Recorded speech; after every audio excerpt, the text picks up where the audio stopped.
walking the serpentine path, following the footsteps of the ancestors, walking the serpentine path, making our way back home. Hey ya, hey, hey ya, ho, hey ya, hey ya, hey ya, ho.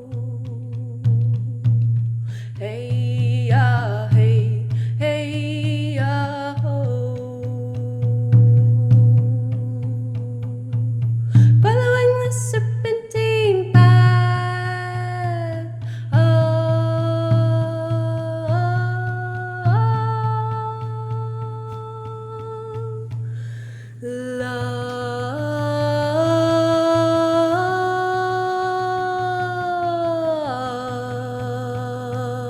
Life.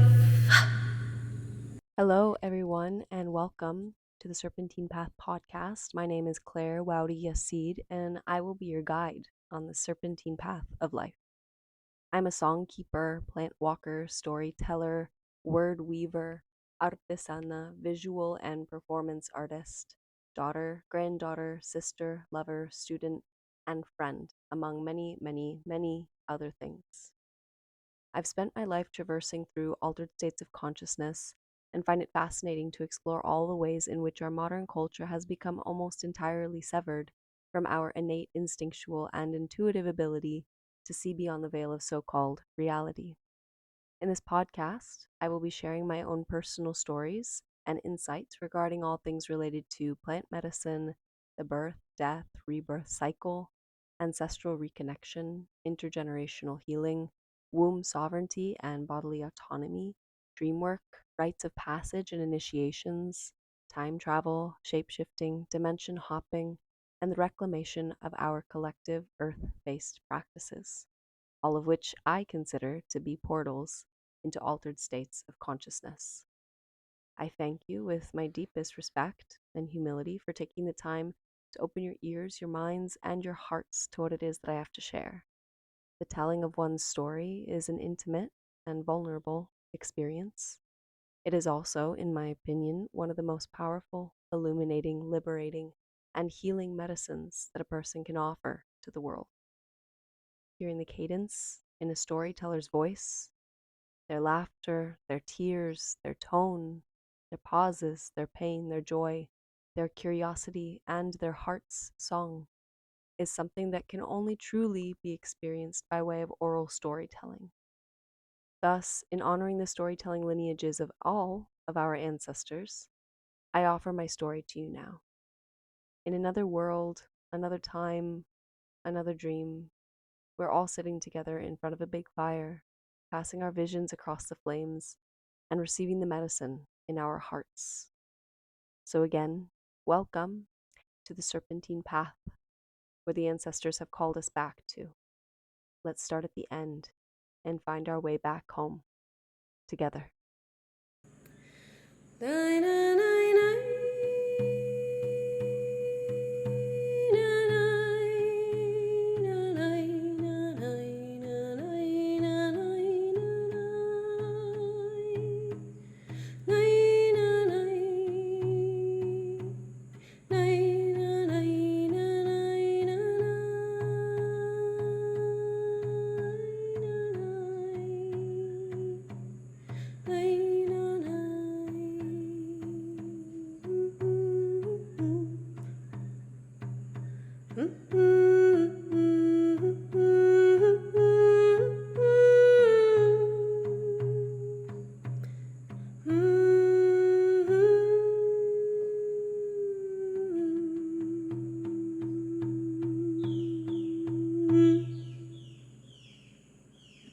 Hello, everyone. Welcome back to the Serpentine Path podcast, or welcome for the first time listeners. Today, I'm going to be sharing with you guys about my really deep and beautiful and intense process of healing with and reconnecting to my moon blood, my menstruation, my period, all of the different terms that we use for those bleeding times and bleeding years. And just for some clarification. I live in South America where I have been living for a few years, and here your period is referred to as la luna, which means the moon. And so you'll hear me use the term like my moon or my moon time a lot, and that's just because that's how I think of it now. Whenever I'm on my period here, I tell people like estoy con la luna, and so that's just how I relate to my period now as my moon time. So I have been planning to do this episode in like all of the episodes that I am visioning and creating, but I thought that I was going to wait kind of a while to do this one, like in the trajectory of how I wanted the episodes to go.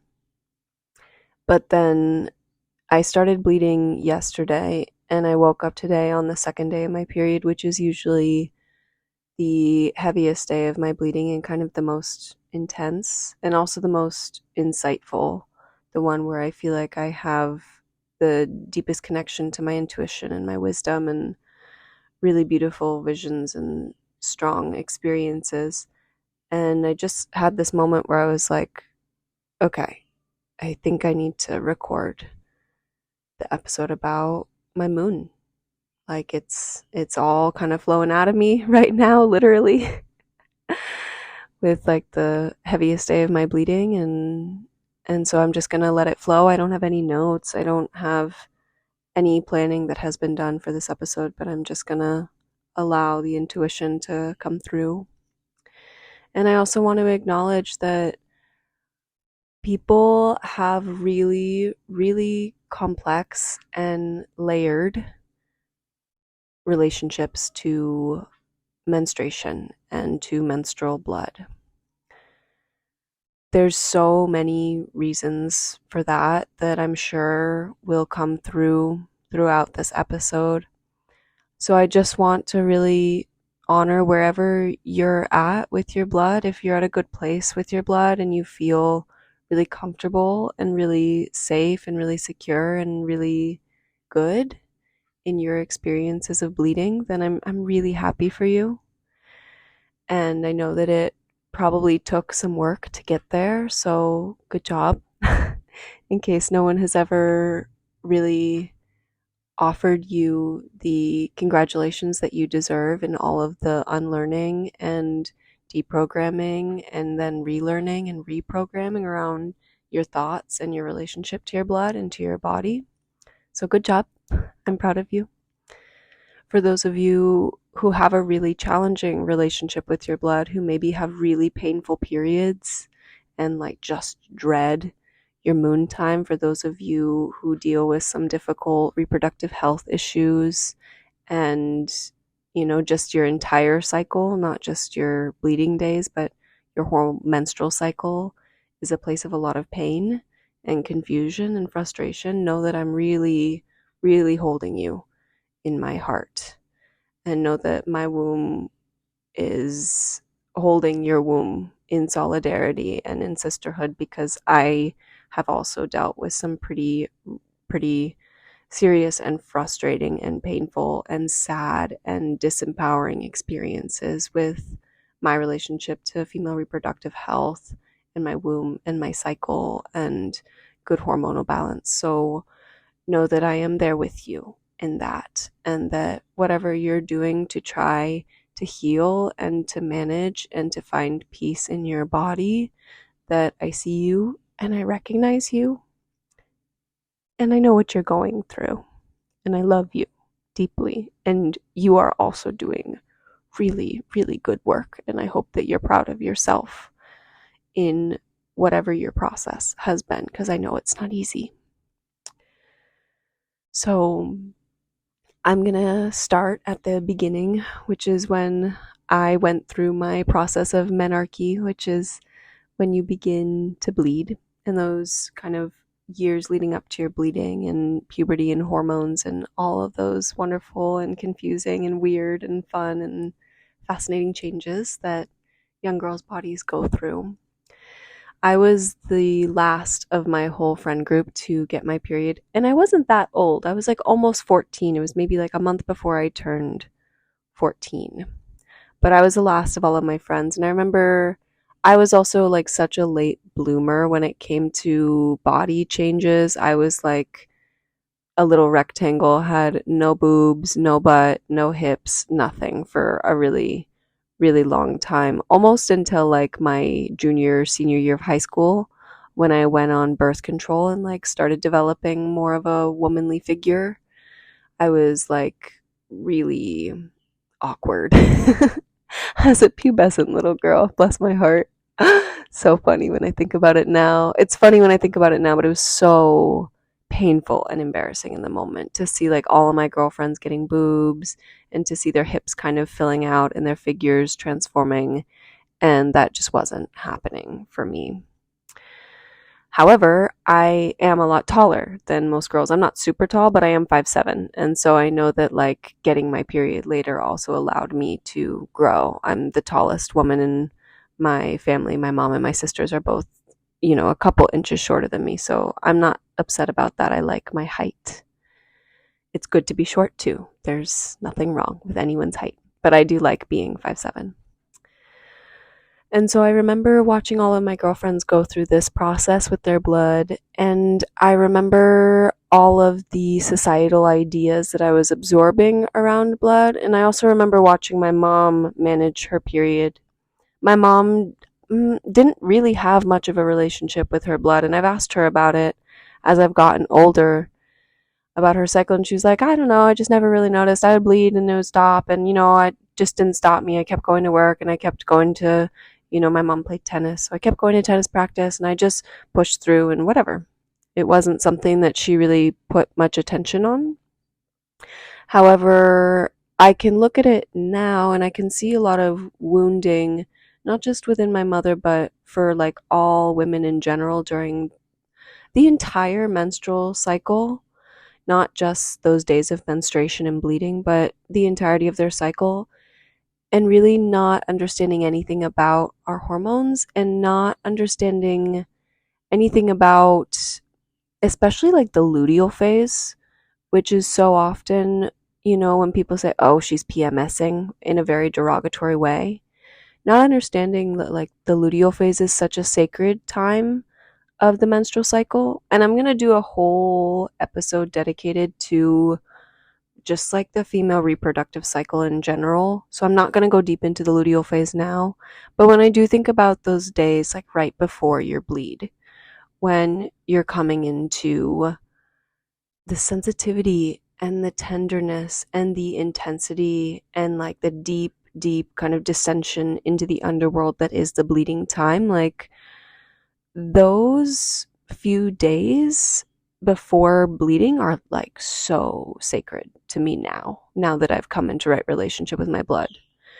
But as like a young teenager, I did not see it as that. I just saw like, oh, and I say this, it's an inappropriate thing to say, but it was what was said.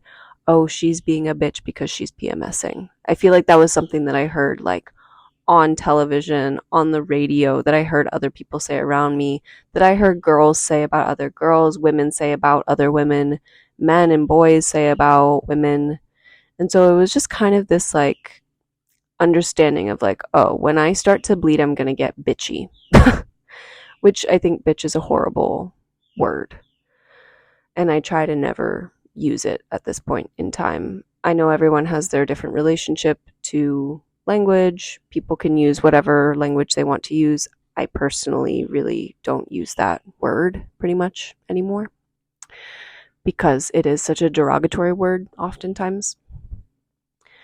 So I remember being not excited about my period coming because of all of the unfortunate stereotypes around it. I also remember like people talking about like, oh, this girl uses pads, that's disgusting, like she should be using tampons. And so also being scared that I was going to have to insert tampons and like what that was going to be like, and knowing that if I wore pads I was going to get made fun of. I was a dancer, and so I had a lot of fears of like bleeding through my dance clothes. I had a lot of fears of bleeding through at school. Also, I went to a performing arts high school, and unfortunately, my directors just had like no empathy, nor sympathy, nor compassion, nor understanding for the tenderness of like a young bleeding girl who is scared about bleeding through during dance class and needs to be probably going to the bathroom multiple times to check because she doesn't know and she's really insecure and nervous. And so that also was not allowed. And so I saw girls like bleed through their dance clothes. I also saw girls like straight up pee their pants because we weren't allowed to go to the bathroom in class, which I think is absolutely horrible that children ever even need to ask permission to take care of a bodily function. But that's another story. So I had a lot of fears going into getting my blood, like a lot of fears. But I also kind of felt like I was really missing out because, as I said, I was the last girl in my group to get my moon. And so when it did finally come, oh, pause, let me go back. I had thought that I had gotten my moon when I was like 12 years old. And what actually had ended up happening was I was in dance class and I did a big kick. And I kicked, oh, this is so funny. I kicked so hard that I broke my own hymen and I bled in the way that, you would bleed like the first time that you have penetrative sex. And I thought that that was my period. And I only bled like one time. And it was super confusing because I was convinced that I had gotten my period, but I only bled that one moment. There was no more bleeding moving forward. And I didn't feel, any changes in my body. I didn't feel any cramps. I didn't go through any like physical changes. My breasts didn't change. My body didn't change. Nothing. And so for like over a year, I thought that I had gotten my period, but I had not. Almost 2 years, I guess. I had thought that I had gotten my period, but I had not. Okay. So there was that scare and that just like complete miseducation of my anatomy. That's another story. But fast forward to when I did finally actually get my period, I remember just waking up one day and feeling really tired and crampy, and my boobs really, really hurt. And I looked in my underwear right before school and I saw that there was blood. And I was like, but it wasn't what I expected. It wasn't like heavy, strong flow, like lots of blood, but it was kind of like brownish and I didn't know what was going on. And I asked my mom and she was like, I think that that's your period. How do you feel? And I told her physically how I felt and she was like, yeah, sweetie, I think that you're starting your period. And you need to put in a tampon before you go to school. And my mom only had those horrible tampons with like the cardboard applicator that are so painful and awful and should absolutely be discontinued because I feel like they're a torture device. And so she gave me this like cardboard applicator and it was pretty big too. That was all she had.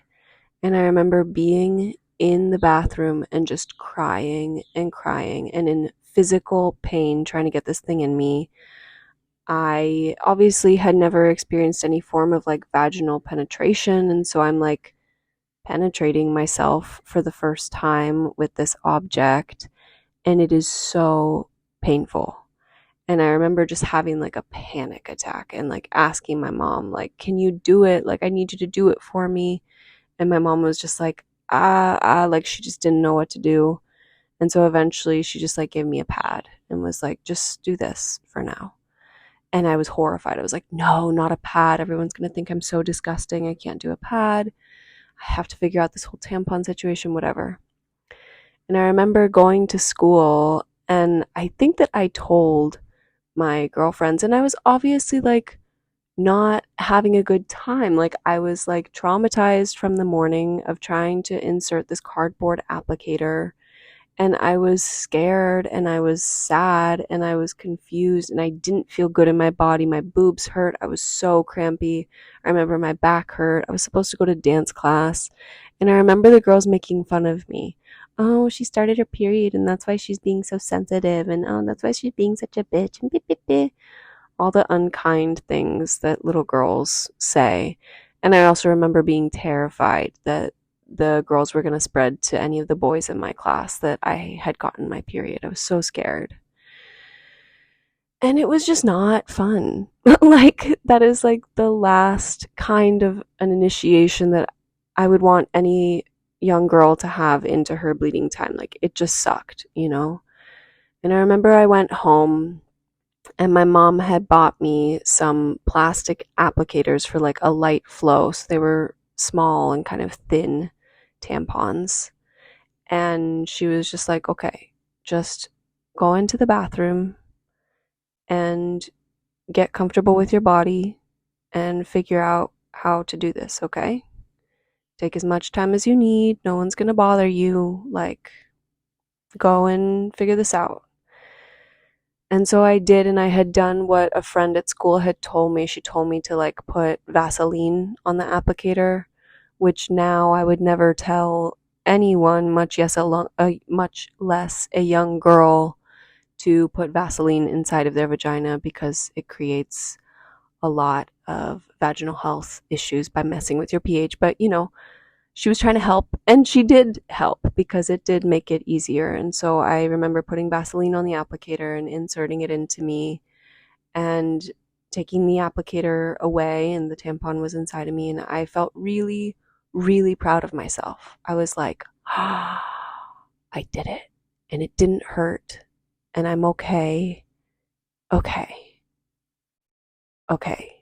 I think I can do this. And I remember having a big smile on my face, and I remember my mom being really proud of me, and I remember feeling like, okay, like this was obviously a horrible day, but things are better now because I've learned how to put a tampon in. And it kind of, but I remember still having fears of like, oh my god, but what if I forget how to put it in? Like, what if I forget next time and I'm at school or I'm somewhere where people can't wait for me and I don't have time and I'm rushed? And that was a big fear.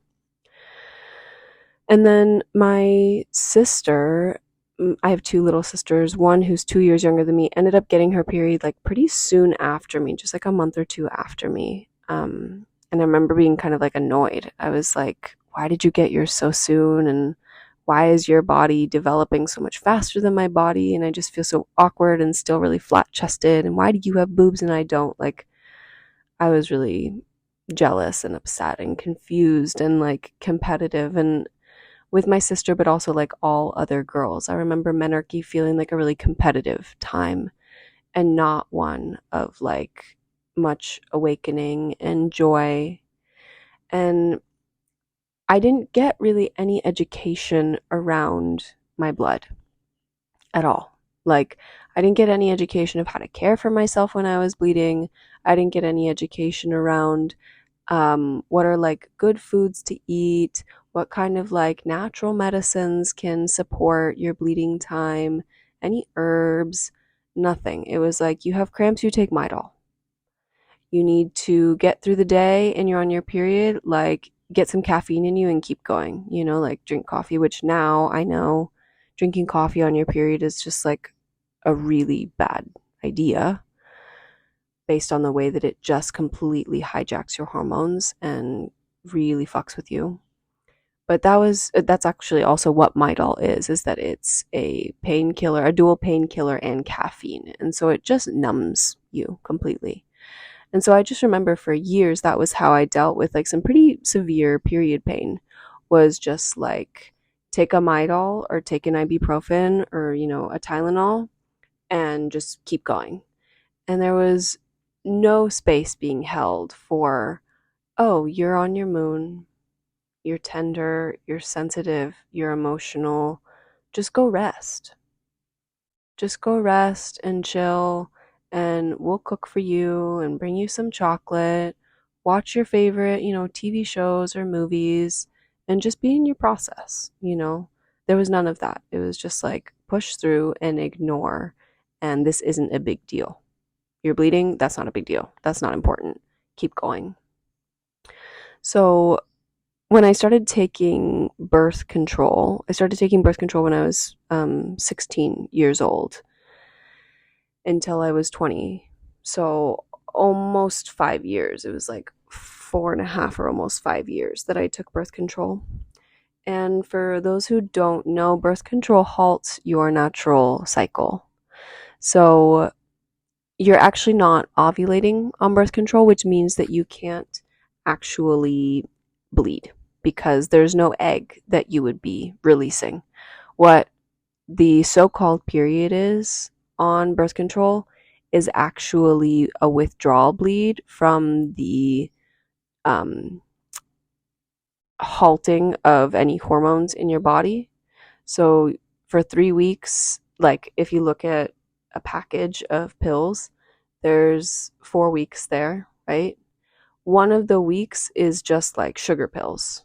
There's no actual hormones that are in the pills. And there's a lot of reasons that they did that, but it was mostly because women, they had to convince women to be taking a medication every single day. When birth control came out, like women had thought of drugs and medication as just something that you take when you're sick. And so they had to convince women that they should be taking a medication every day, even if they were not actually sick. So women were doing that and they weren't getting a period and they were freaked out and they were convinced that they actually were pregnant.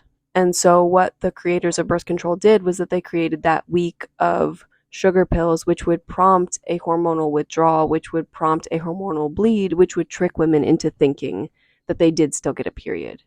So for a very long time, I believed that I was getting a period every month.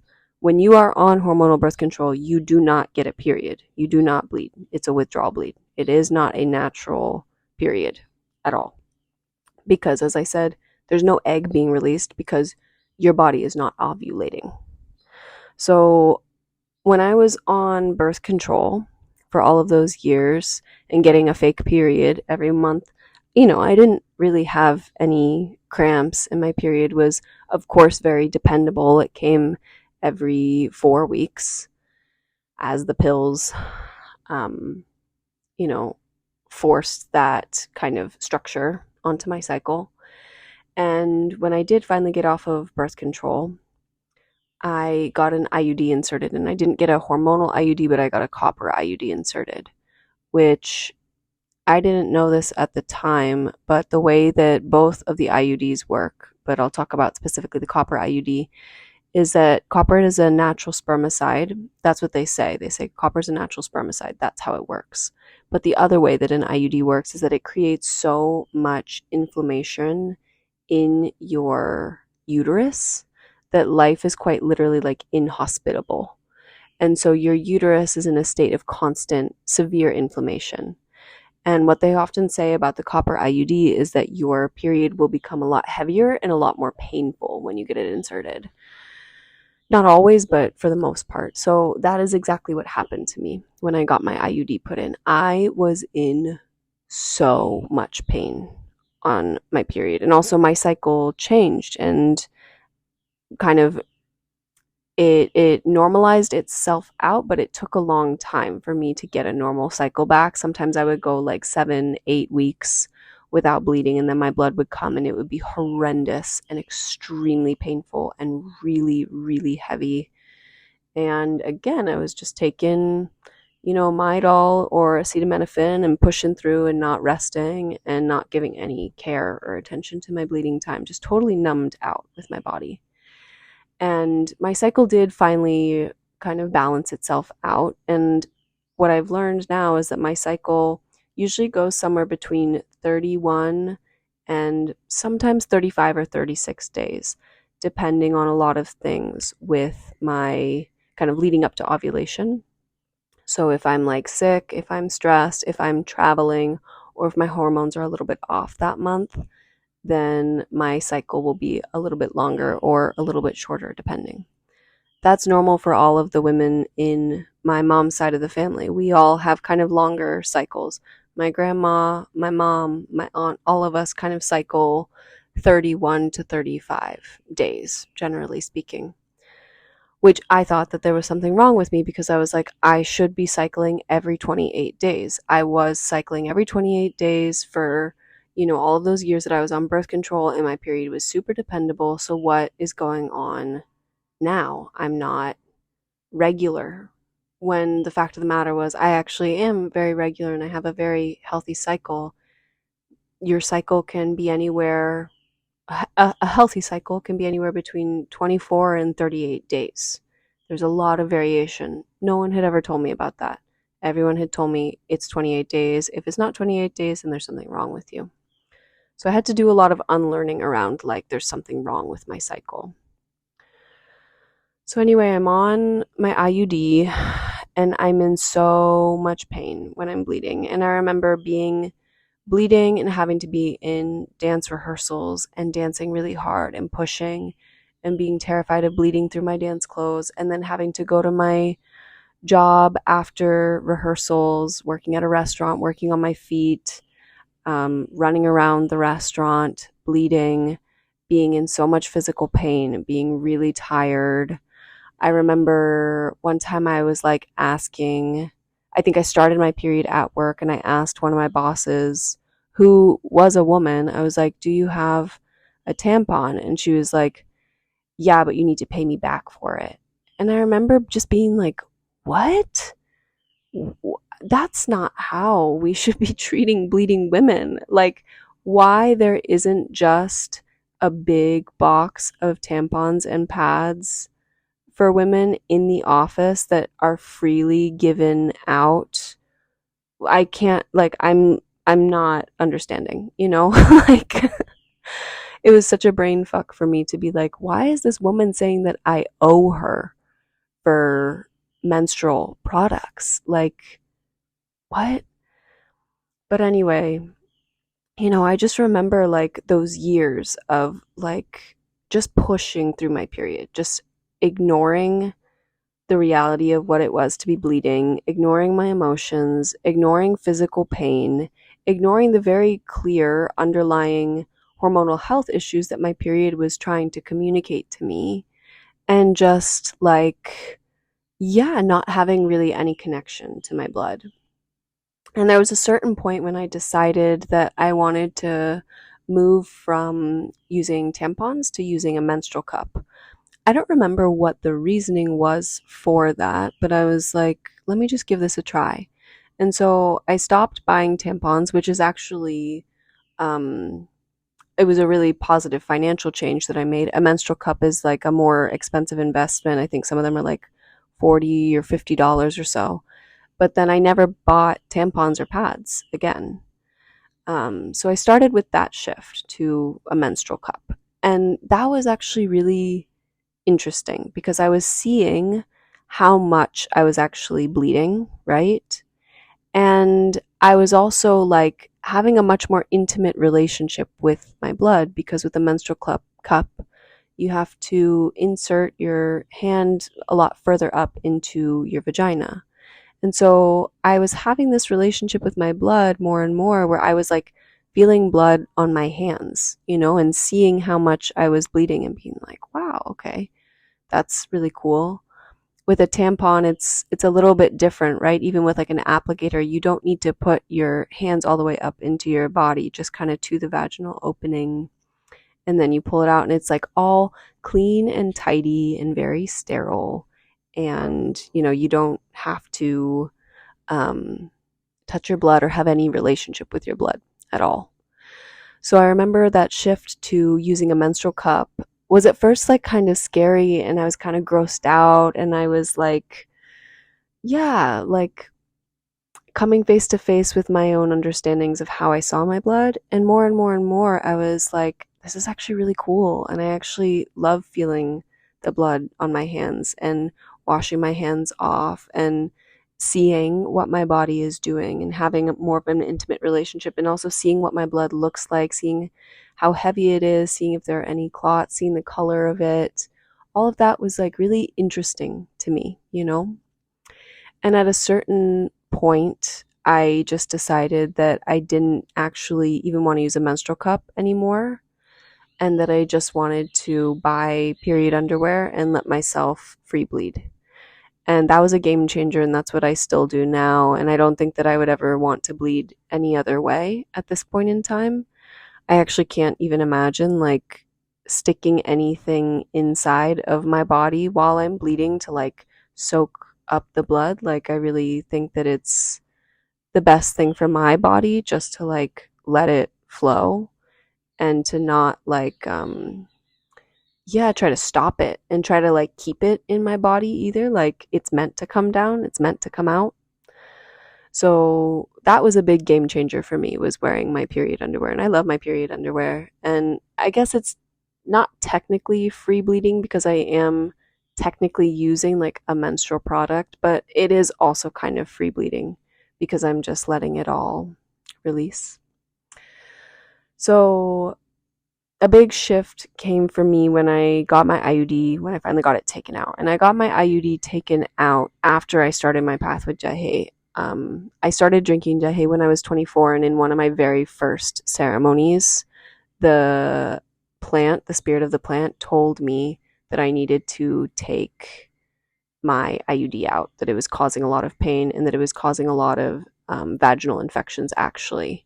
I was dealing with back-to-back yeast and UTI infections. Like, I swear to God, every other month for years I was dealing with this. And so now that I've done a lot of research on IUDs, I have actually found out that IUDs increase the risk of vaginal infections because they change your vaginal microbiome so drastically, and it leaves you vulnerable to infections. And so when I got my IUD taken out, I stopped getting infections pretty much for like over a year. I didn't get a single infection. So when I got my IUD taken out, again, my period changed because now it wasn't nearly as heavy and it wasn't nearly as painful. But there was still some pain, and I had to figure that out, which is one of the many things that got me very deep into my understanding of female reproductive health and also hormonal health and all of the things that come with that. So working with a lot of different herbs, understanding how to nurture and nourish my body, how to eat well to support my entire cycle, and also how to support my bleeding time. So that's what like prompted a lot of this work, along with a few other factors that again I'll talk about in that future episode when I go into like female reproductive health in general. But I would say the biggest thing that shifted my relationship to my blood was through my work with Jahe and through my time living in an indigenous community where the bleeding time and the moon time is seen as a really, really sacred and intimate and ceremonial experience, actually. So I want to touch on some misconceptions that people have when I say that, like, when I'm living in this indigenous community, I don't cook for other people when I'm bleeding. I don't really touch other people. Um, they often will advise, like, if you're a woman who is in a relationship, to not even sleep in the same bed as your male partner. Um, and I don't go to ceremony. I don't go into like a jahe, an ayahuasca ceremony. I don't drink medicine. I don't take any medicines on my moon except for, my herbal medicines that I take to support my bleeding. I don't take any kind of like psychoactive medicines. And I also do not go visit any of the shamans. So any of the older men or older women who are postmenopausal, I don't go to their homes and I don't visit them until a few days after I'm done with my bleeding. And it depends on how old the person is. For example, my teacher, Abuelo Kerawin, was like 110 years old. And so I was advised to wait 5 days until after my bleeding was done to go and spend time with my teacher. Some men and some like postmenopausal women will just say, a day after you're bleeding or 3 days after you're bleeding. It kind of depends on the elder.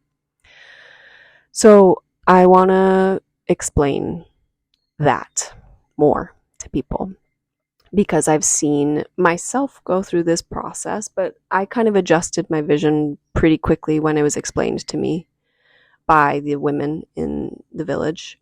But I've seen a lot of Western women have their own judgments and miseducated, misguided ideas around that. And I would say it's particularly informed by a lot of feminist thought, which the idea is that indigenous people think that like the bleeding time is dirty, or that women are like polluted, or that we have to like be sequestered and kind of quarantined and ostracized from our community because bleeding is gross.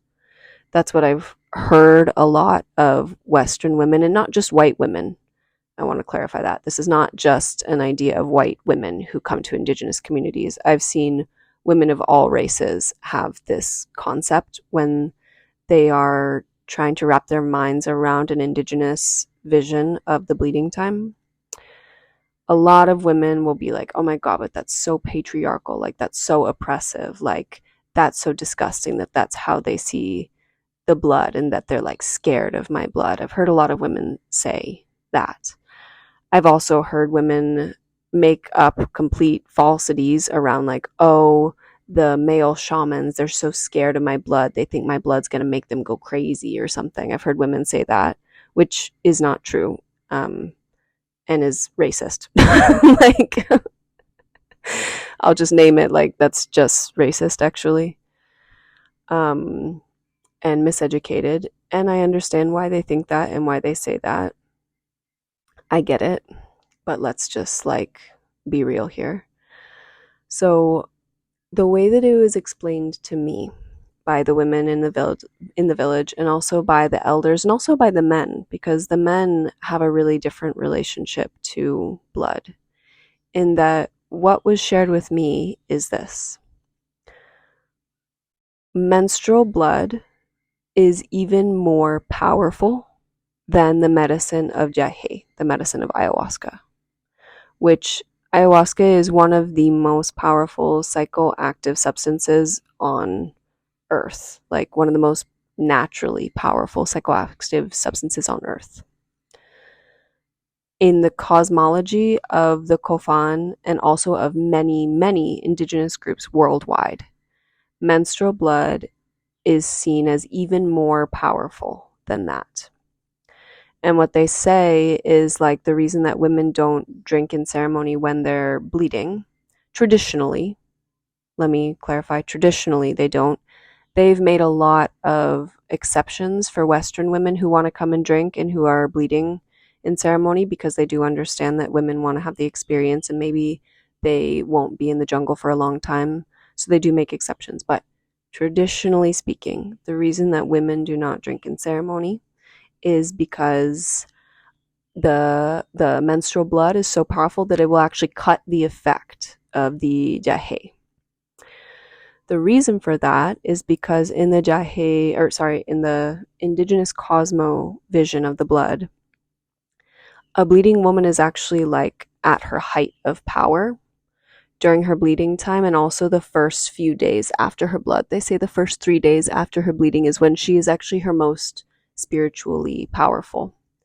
They also say that that's a time of deep, deep healing and deep release. So a woman throughout her entire month leading up to her bleed, because women are so open and so receptive, and we quite literally are being like energetically penetrated by so much throughout the month, because we are these open and receptive beings. We're taking on so much energy, and also stress, and like we're taking on the weight of our community's problems a lot of the time, our family stresses, family trauma, events that occur that are intense. Women are so sensitive that we take this into our bodies, and our bleeding time is the time when we are able to release all of that and kind of reset and come back to center. It also is not just a time when we're going through our own process, but we're also healing and we're cleaning and we're releasing for the community. And so many indigenous traditions will see that as a ceremonial time where women will go into kind of like women's lodges, or this idea of the red tent, for those of you who might have read the incredible book, The Red Tent by Anita Diamond. Cannot recommend enough. Where the women would go together, and they would often bleed together before the advent of electricity. Women would always generally cycle with the moon. They would bleed with the new moon, with the dark moon. And so the women would all go together into ceremony with their blood, and they would heal, and they would release, and they would clean, and they would bring back their visions of what is going to be best for their community, because in those bleeding processes they were releasing a lot of the pain and the trauma and the stresses and the fears of what had happened in the past month to the community. So in the vision of the village that I live in with the Kofan people, the moon time is a ceremony that is just as sacred as any Jahe ceremony. They're on the same level. So when a woman is bleeding, like, you're already in ceremony, but it is a consistent ceremony that goes through all of those bleeding days. So that is why you're not responsible for cooking for other people, for washing clothes, for doing the dishes, for taking care of other people. That is why you don't touch other people when you're on your moon, because it's the same thing when you're in ceremony. In an ayahuasca ceremony, in a jahe ceremony, you never touch anyone in the maloka, in the ceremonial space, with you throughout your ceremony. Everyone is in their own separate hammocks. The only exception is like mothers with young children, they'll share hammocks with their babies. But otherwise, when you're in what they call a chuma, which is essentially an altered state of consciousness, nobody touches anyone ever. You're in your separate experience. And so it's the same that's applied then to when you're on your moon, because as I was saying, they view the moon as a ceremony, the moon time as a ceremony. So you don't touch other people, and you are just given the time and the space and the support and the respect to just be fully in your process. So either your husband or the man that you're living with, the father of your children, is going to be cooking for you and taking care of you and taking care of the housework, at least during like the first heavy days of your bleeding. Or, a mother, like a grandmother, or sisters or aunties or female cousins will take up any of your kind of domestic labor, and they'll cook for you and they'll take care of you and they'll help you take care of your kids. We have really lost that, obviously, in our modern culture. We really don't understand like the solidarity and the sisterhood of supporting bleeding women. And also, men have been just entirely removed from the equation when it comes to their understanding of the bleeding time, and they have no idea how to support their sisters or their mothers or their daughters or their wives or partners during that bleeding time. And that is not men's fault. I don't blame men for that.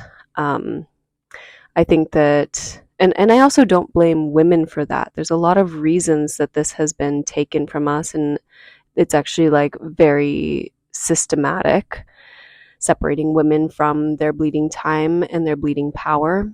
So I don't blame men or women for what has happened, or anyone individually, but I do see it as the responsibility of both women and men to re-educate ourselves and to understand how to communicate our needs to one another.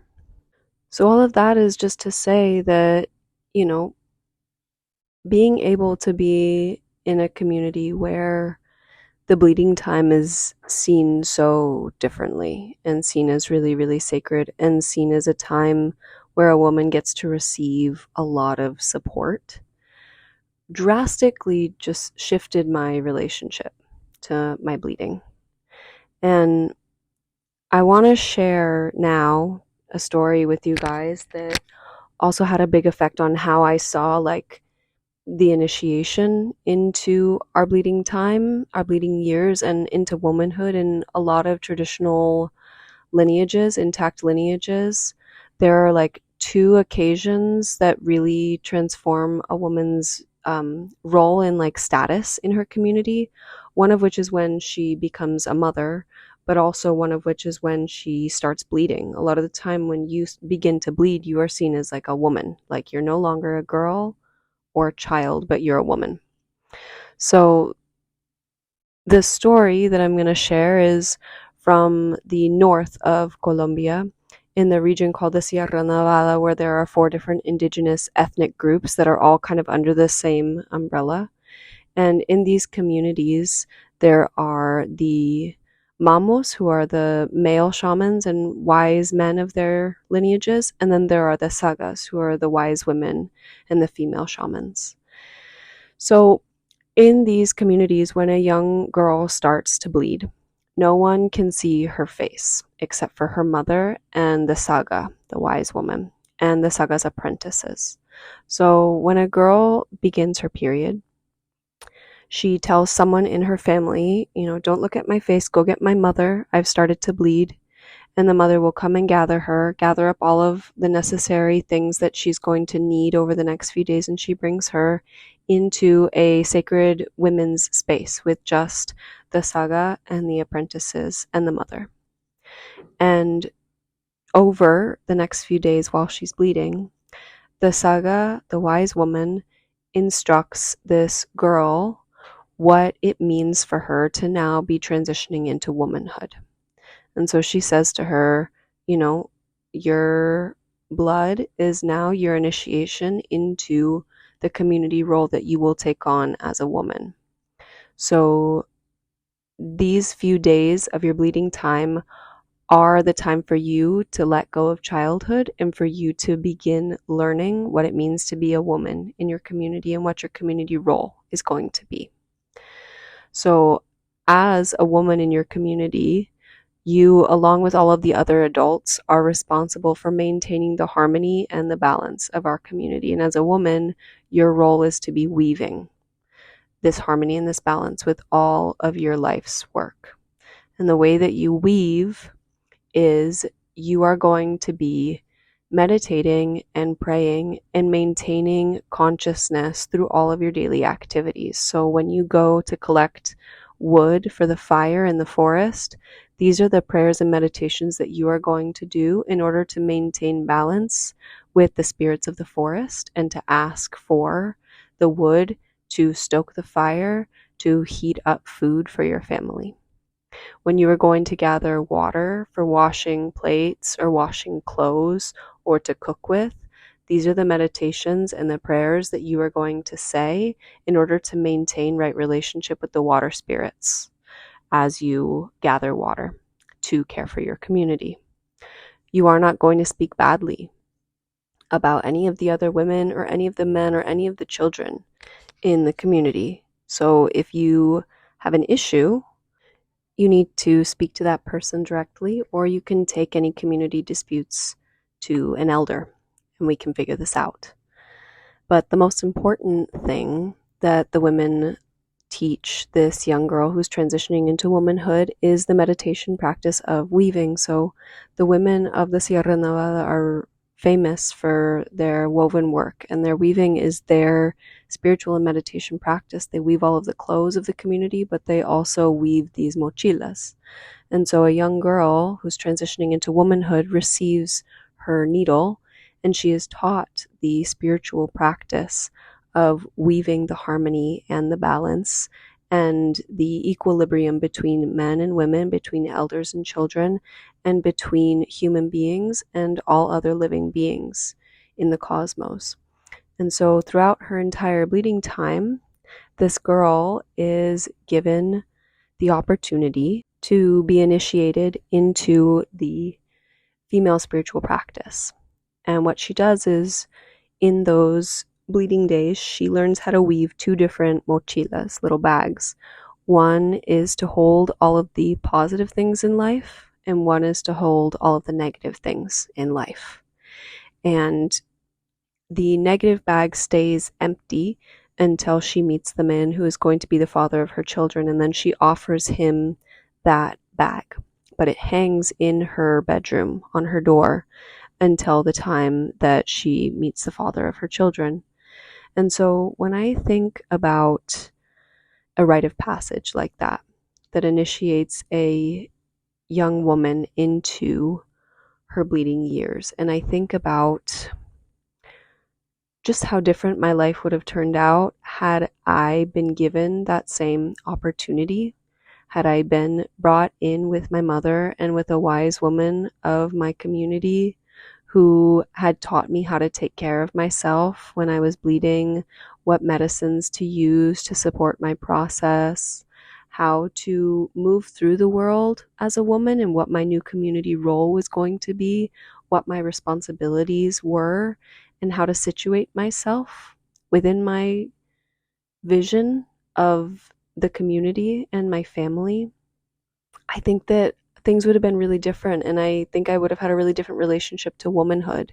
And I probably would have suffered a lot less with a lot of my gender dysphoria and gender confusion, which I talk about in a previous episode. If you guys are interested in hearing more about that, it's called Returning to the Medicine of Womanhood. I can link it in the show notes.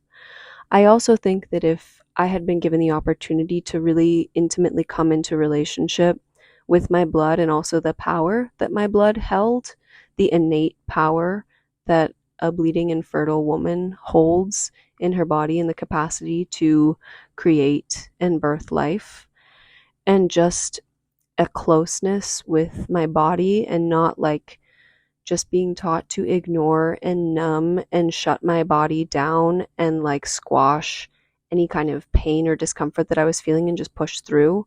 I think that my relationship to sexuality would be very, very different. And I think that I would have probably avoided a lot of the sexual assault and sexual abuse that I experienced throughout my late teens and early 20s, because I just would have had this clear knowing of what did or did not feel good in my body. Because during my entire menstrual cycle, but especially during my bleeding time, I would know how to identify sensations and feelings in my body and in my intuition.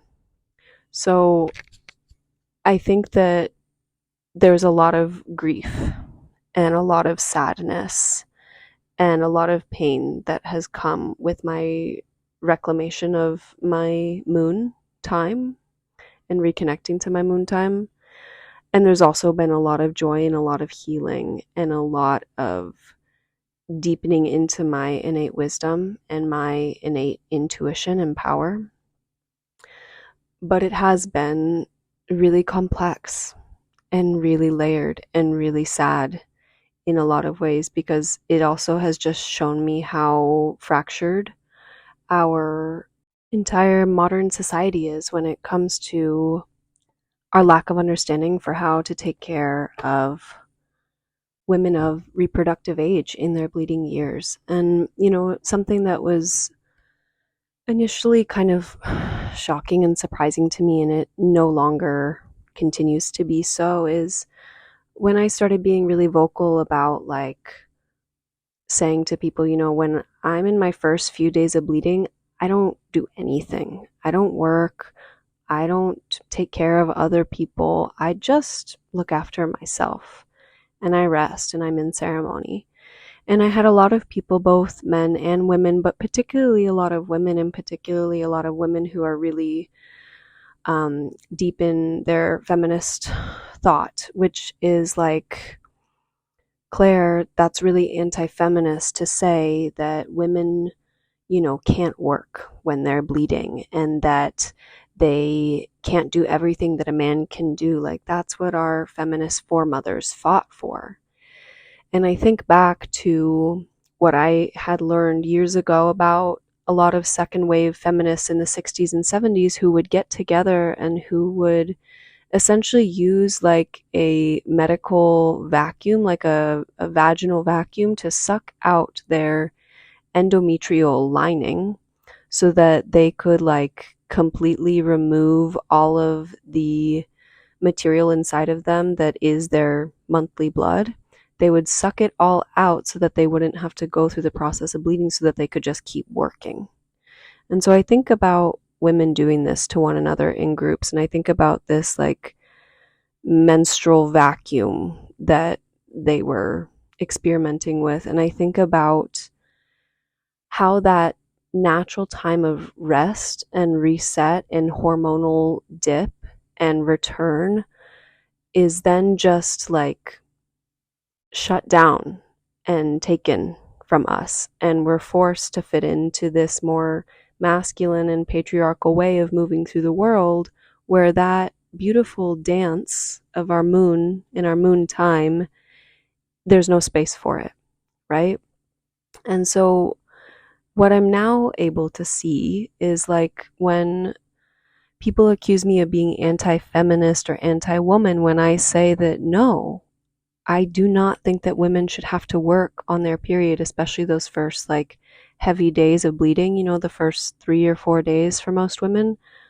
I stand by that, and I feel that it's actually like very pro woman in that I'm saying this sacred time of a woman's life every month when her intuition is so heightened, when she is sensitive, when she is literally bleeding, when she is tender.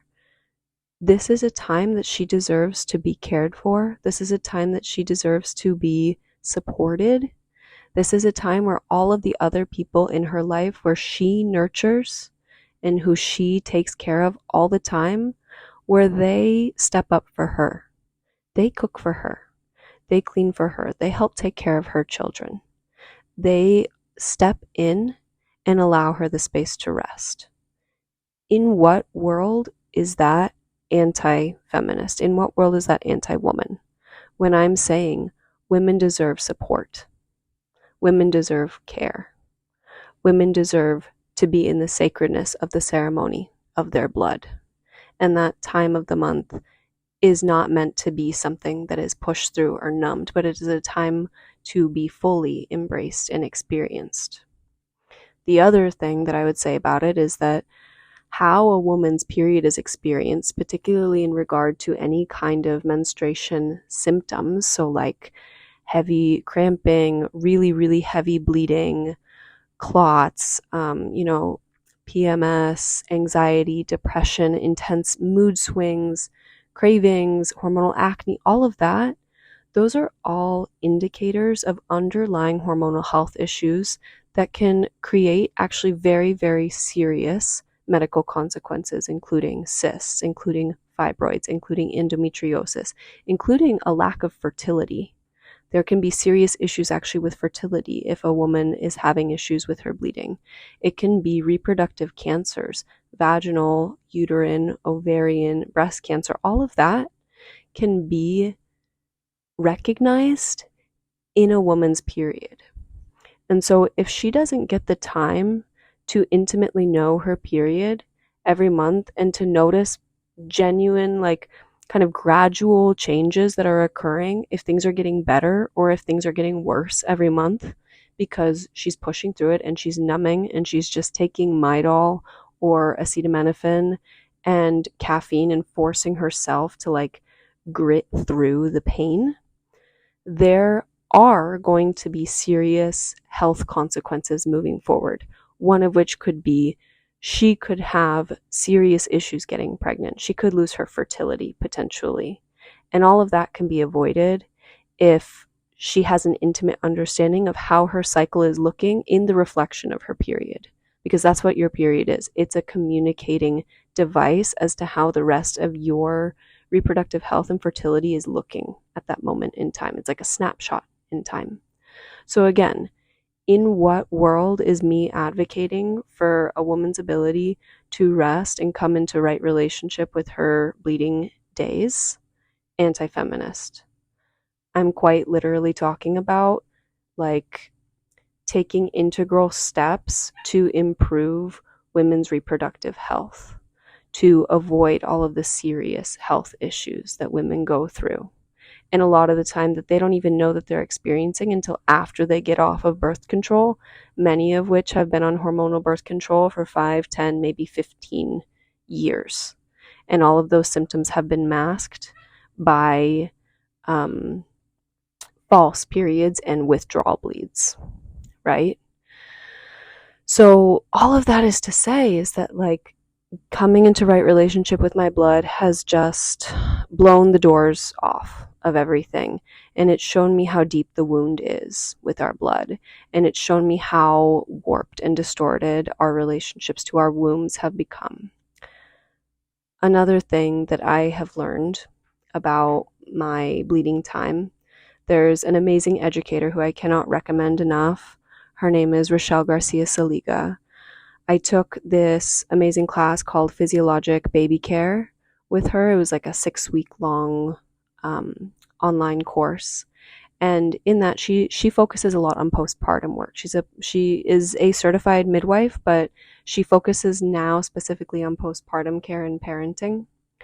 And what she says is that the way in which a woman, an individual woman, but also the way in which a community shows up for a woman postpartum after she's given birth in those really tender first few months when she's still healing and she's bonding with her baby and she's adjusting to this huge transformation of either becoming a mother for the first time, be initiated into motherhood, or becoming a mother of 2 children, 3 children, 4, 5, however many children people have.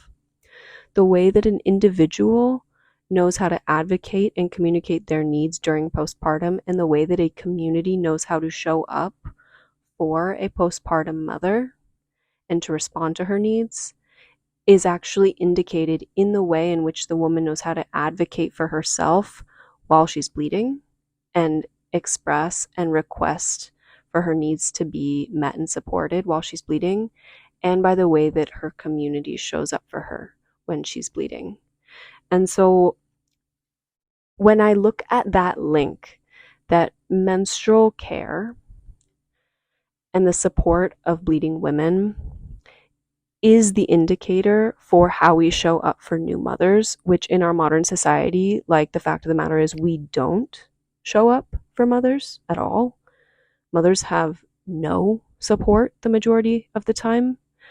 It's such a clear link to me of, oh, if all women before they became mothers learned how to take care of themselves while they're bleeding and learned how to communicate their needs, and if their community learned how to be responsive and available for them, it would be such a smooth and obvious and natural transition that when she's in her postpartum time, she's already had years, potentially decades of practice in advocating for herself and in knowing that she deserves to be shown up for by her community, right? So this work goes so fucking deep. Like, it's so deep. And again, like, as I said, the grief and the sadness that this is where we're at as a society is like sometimes like crushing to me, and also very inspiring because I do know a lot of people who are working very deeply to come into right relationship, not just with their blood, but with their womb in general, and not just women, but also the men in their lives. I know a lot of men who are actually taking this work very seriously, my partner included, but a lot of my male friends, many of whom have come to the jungle and they've seen how the men take care of their women when their women are bleeding, and they're like, oh, okay, I gotta get right with this. I gotta shift how I show up for my woman, right?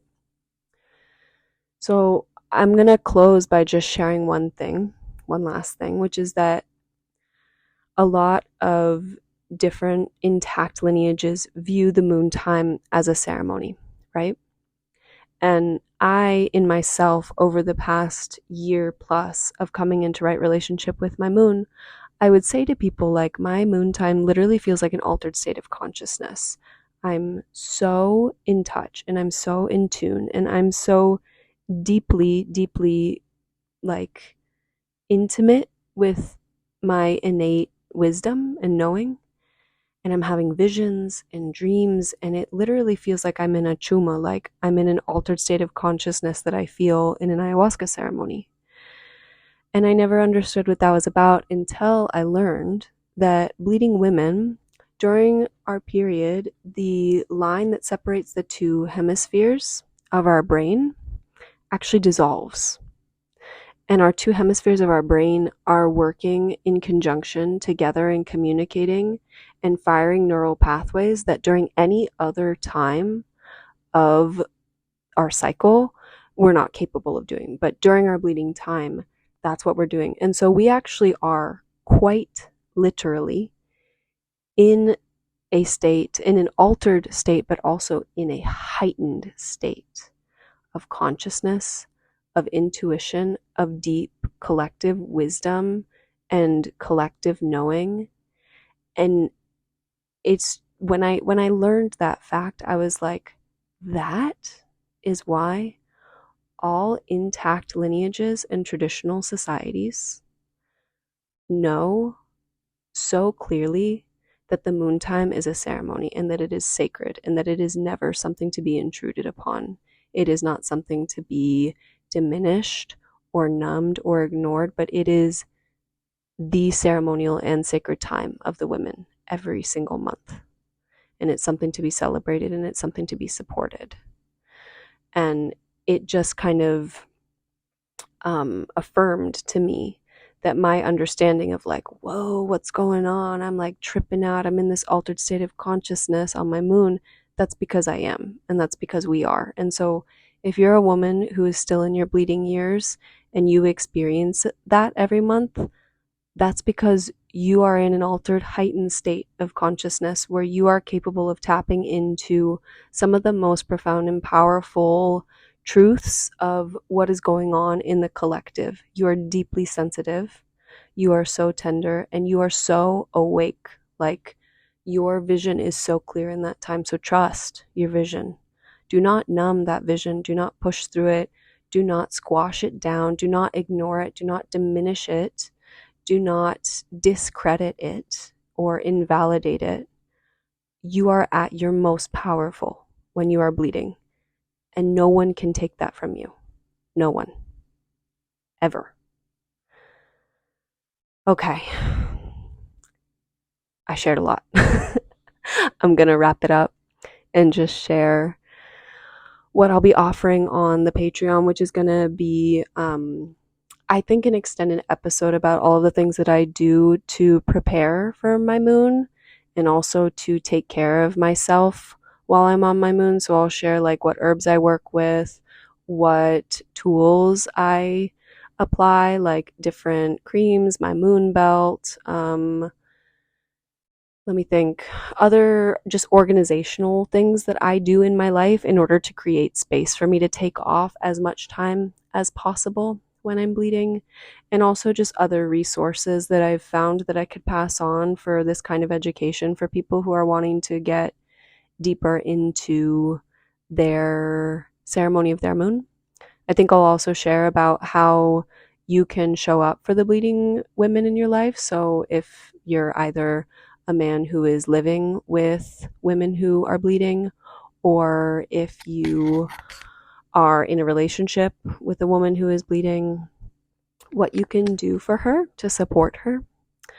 And I'll also just finish this off by saying that my womb care guide, which is called Moon Dancing with the Womb, a ceremonial path for cyclical living, I'm going to link that. I go deep into menstrual care, menstruation care and care during the bleeding time in that big guide. It's like an almost 100-page long guide, but I also go into a lot of other stuff, which includes just the womb care continuum of taking care of your reproductive health throughout all of the phases of your cycle. There's so much in that guide. I'm not going to name all of it, but you can either buy that guide through my website, I'll link that, or if you subscribe to the Patreon at the second highest tier, I believe it's the calendula tier, you get full lifetime access to that. So I will link that. And yeah, I think that's it. All right. Thank you guys so much for taking the time to listen. I'm sure that a lot of the things that I brought up were probably intense. Because as I said, like the unlearning and getting into right relationship with our blood is like, I mean, it's generations upon generations upon generations of miseducation and shame and fear and stigmatization and just so much pain. So I I do recognize that what I said might be really, really triggering for a lot of people. And I just invite you to get curious with that. And I invite you also to be brave and to be courageous and to figure out what it is that is touching you so deeply and how you can soften into it and allow it to unfold in your heart and in your body and to ripple through your lineage and to help you heal a lot of the pain and the deep wounding that comes in our distorted and detached and disconnected relationship to our bleeding. All right, I will finish with that. Thank you guys so much, and I look forward to sharing more in the future episodes. All right.